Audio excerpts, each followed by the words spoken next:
Vietnam dan Rusia menemukan cara baru untuk menghindari jeratan sanksi Amerika Serikat dan sekutunya. Caranya aneh dan terbilang tidak lazim, yakni membayar kontrak pembelian senjata dengan keuntungan dari ladang minyak dan gas yang mereka kelola bersama, bukan melalui transfer uang di sistem perbankan global. Iya, jadi bayarnya bukan pakai uang secara langsung, tapi pembagian keuntungan perusahaan. Nah, seperti apa detailnya? Dan bagaimana respon AS terhadap akal-akalan Rusia dan Vietnam ini? Simak selengkapnya dalam video berikut.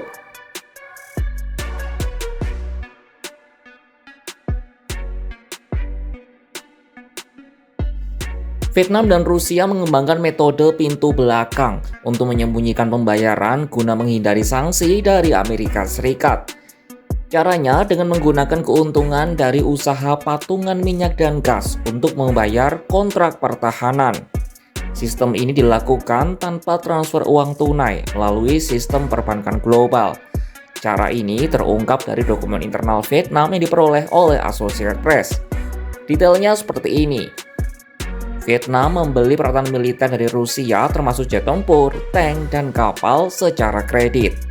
Kebetulan, kedua negara itu punya perusahaan minyak patungan di Siberia bernama Rusviet Petro.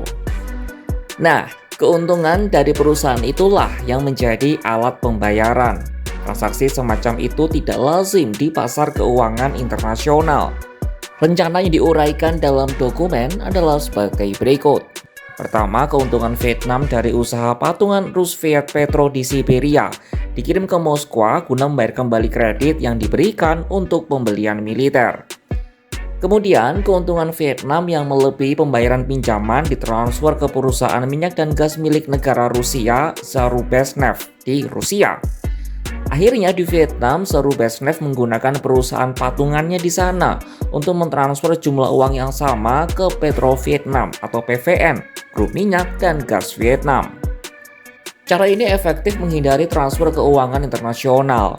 Normalnya, transaksi antar negara menggunakan sistem jaringan SWIFT yang diawasi oleh Amerika Serikat dan negara-negara barat lainnya. Seorang peneliti di International Institute for Strategic Studies, Evan Laxmana, menyebut ini adalah cara pembayaran yang luar biasa. Laxmana membeberkan praktik serupa pernah dilakukan Rusia di Asia Tenggara.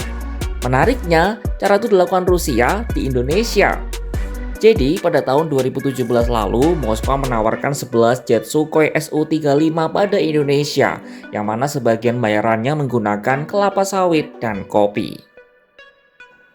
Rusia disebutnya menjadi salah satu negara paling fleksibel bagi Asia Tenggara dalam hal mekanisme pembayaran.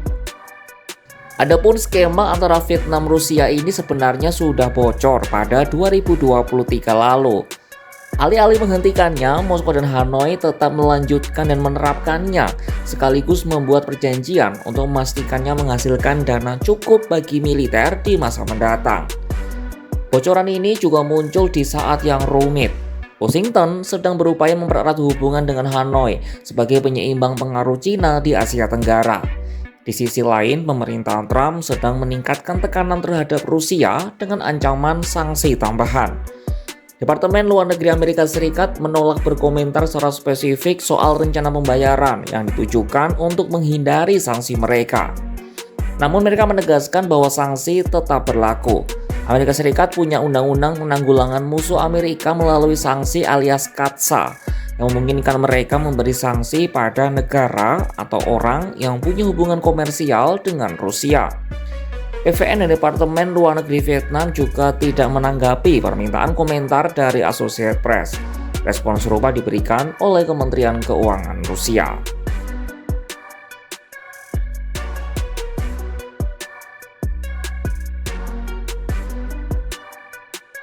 Vietnam menjadi negara yang strategis bagi negara-negara besar. Sejak Washington mencabut embargo senjata terhadap Vietnam pada tahun 2016, perannya semakin penting dalam memasok produk pertahanan. Pihak pemerintah AS juga memandang Vietnam sebagai mitra strategis yang penting dalam upayanya melawan Cina. Washington juga merupakan pasar ekspor terbesar bagi Hanoi. Sementara Cina merupakan mitra dagang terbesar mereka, tapi konfrontasi keduanya soal klaim teritorial Laut Cina Selatan juga makin meningkat. Sementara dengan Rusia, mereka telah menjalani hubungan pertahanan strategi selama puluhan tahun. Hanoi jelas akan bergantung pada Rusia untuk suku cadang dan material lainnya selama bertahun-tahun mendatang. Sebelumnya pada tahun 2011, Rusia memberikan kredit sebesar 2 miliar dolar Amerika Serikat atau sebesar 33 triliun rupiah ke Vietnam dalam kesepakatan 2 fregat dan 64 tank T-90S. 2 tahun berselang, negeri beruang merah kembali memberikan kredit sebesar 8 miliar dolar Amerika Serikat atau sekitar 132 triliun rupiah yang melibatkan jet tempur Su-30 dan 2 fregat tambahan. Dalam kunjungan Putin ke Hanoi pada Juni 2024, perusahaan Sarubesneft telah menerima lisensi untuk mengembangkan ladang gas di landas kontinen Vietnam. Sebaliknya, selama kunjungan pejabat Vietnam ke Moskwa pada Mei 2025, mereka menandatangani sejumlah kesepakatan terkait eksplorasi minyak dan juga gas. Vietnam juga membuat rencana kemitraan strategis untuk pertahanan kerjasama lainnya hingga 2030. Direktur Program Asia di International Crisis Group, Huang Letu, berpendapat Vietnam perlu mengkaji lagi mekanisme itu saat tekanan dari Eropa dan Amerika Serikat semakin menguat ke Rusia. Vietnam dan Rusia temukan taktik baru untuk mengecoh sanksi dan tarif AS. Transaksi dagang senjata dan alutsista mereka bukan dengan uang, tapi lewat minyak dan juga gas. Rusia dan Vietnam menyebutnya kreativitas finansial. Di sisi lain, Washington melihatnya sebagai akal-akalan yang menantang aturan main global. Vietnam kini berada di persimpangan. Berjalan dengan Rusia berarti memperpanjang ketergantungan pertahanan. Merapat ke Washington berarti menjaga pasar ekspor terbesar dan menghadapi Cina di Laut Cina Selatan. Pilihan Hanoi bukan sekadar soal strategi, tapi juga soal masa depan politik luar negeri. Sampai kapan Vietnam bisa menari di 2 panggung sekaligus tanpa terperosok oleh irama yang dimainkan oleh negara-negara besar? Saksikan kabar lainnya hanya di kanal YouTube Kompas.com.